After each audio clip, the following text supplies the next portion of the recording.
Jorhat press ক্লাবত doctor Anil Kumar শইকীয়াৰ ৬৯ সংখ্যক জন্মদিন গণ সাংস্কৃতিক মঞ্চ অসম আৰু পষেকীয়া গণবাৰ্তা কাকতৰ উদ্যোগত উদযাপন কৰা হয়।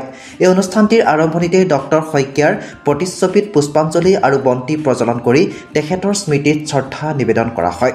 বিশিষ্ট কবি যোগমায়া সন্দিকৈ শইকীয়াই ডক্টৰ শইকীয়াৰ সাহিত্যিক জীৱন আৰু ব্যতিক্ৰমী চিন্তাধাৰাৰ বিষয়ে আলোচনা কৰে। গণমঞ্চ সাংস্কৃতিক গণমঞ্চ আৰু পষেকীয়া বাতৰি কাকত গণবাৰ্তাৰ উদ্যোগত ডক্টৰ অনিল কুমাৰ শইকীয়াৰ জন্মদিৱস সদ্য প্ৰয়াত শইকীয়াদেৱ আমাৰ গৃহস্থ হিচাপে তেখেত অতি মৰমীয়াল আৰু এজন নীৰৱ সাধক। তেওঁ নিজে বহুত বিখ্যাত হোৱা আশা পুহি থকা ব্যক্তি নাছিল। তেখেত এজন গায়ক, তেখেত কবি, তেখেত গীতিকাৰ, তেখেত নিবন্ধকাৰ, তেখেত সাংস্কৃতিক জগতৰ এজন সাধক আছিল।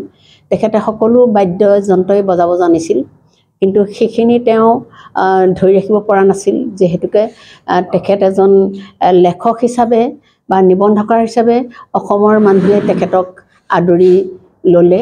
আৰু তেখেতৰ মোৰ বিয়া হোৱাৰ আগতে তেখেত খুব এটা ভালকৈ লেখা মেলাৰ কথাটো গুৰুত্ব আছিল যদিও ধাৰাবাহিকতা নাছিল। মোৰ লগত যিহেতুকে আমি বৈবাহিক সম্বন্ধত যেতিয়া বান্ধ খাইছোঁ, তাতে আমাৰ এটা চুক্তি আছিল, যিহেতুকে মই লেখা মেলা কৰা আৰু সামাজিকভাৱে বিভিন্ন অনুষ্ঠানৰ লগত মই ছোৱালী জীৱনৰ পৰাই আৰম্ভ কৰিছিলোঁ। আৰু তেখেতক সেই দৃষ্টিভংগীৰে তেখেতক মই গ্ৰহণ কৰিছিলোঁ। আৰু মোৰ সেই জীৱনটো, সামাজিক জীৱনটো, সাহিত্যৰ জীৱনটো, সংস্কৃতিৰ জীৱনটো তেখেতে মোক আগবঢ়াই লৈ গৈছিলে। আৰু তেখেতে নিজেও সেইখিনিত মই তেখেতক কাম কৰি যাবৰ কাৰণে সুবিধা কৰি দিছিলোঁ। তেখেতৰ জীৱনৰ লগতে অসমীয়াৰ ভাষা সংস্কৃতি উন্নয়নলৈ কৰা অৱদানৰ ওপৰত বক্তাসকলে মত প্ৰকাশ কৰে।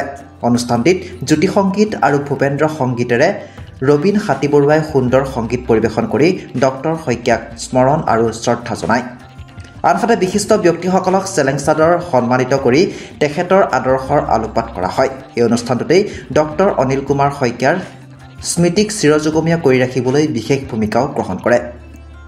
যোৰহাটৰ পৰা অনুপম বৰাৰ ৰিপৰ্টাৰ লাইভ অসম। নতুনকৈ যিটো কবিসকলেও কয়, আৰু তেখেতৰ যিটো চেতনা, তেখেতৰ যিটো দৃষ্টিভংগী, সামাজিক দায়িত্ববোধ, এইখিনি আমি জীয়াই ৰাখিম বুলি আমি মনস্থ হৈছোঁ। পৰিয়ালে আমাক সহযোগিতা আগবঢ়াইছে। পৰিয়ালেও এইটোৱেই বিচাৰে, সমাজে বিচাৰে, যিসকল তেখেতৰ প্ৰগতিবাদী চিন্তাক সমাজৰ প্ৰায়সকল লোকেই ভাল পায়। তেখেতৰ লিখনিসমূহ